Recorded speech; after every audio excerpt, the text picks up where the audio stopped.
ituturo ko sa inyo.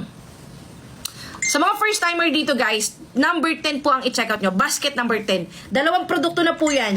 10 piraso o isang balot ng Paragis tea. And syempre guys, ang famous natin na Chef Ives Paragis Gold po, isang bottle na po yan. For only, nasa magkano lang yan? 700. Sobrang laki ng discount price point yan kaya mga Lori Geeks ko. Uulitin ko, sa mga viewers ko dito na may malalang rayuma, sobrang taas ng creatinine at uric, mataas ang cholesterol at sugar, at may hypertension o high blood na, 6 po na problema guys. Ito na po yung i-check out nyo, sabay nyo po itong inumin. Okay? Sabay nyo po itong inumin. Sasagutin ko po kayo ha guys. Paano inumin ito? Babad nyo lang sa isang baso na may mainit na tubig. May instruction naman to guys, paano inumin. Naggawa na rin ako ng content sa mga nagka-check out kung paano iinumin pag dumating na sa kanilang check out nila. So guys, ganito lang. Babad nyo lang to sa mainit na tubig. Busog kayo o gutom kayo, pwede nyo itong inumin. Gawin yung pinakatubig maghapon yung tsaa.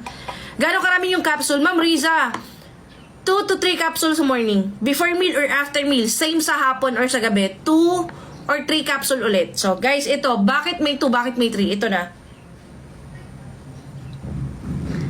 Mag 2 capsule kayo kung hindi naman ganun kalala yung sakit nyo. Kung hindi naman ganun kamaga yung katawan nyo, 2 capsule enough na yon.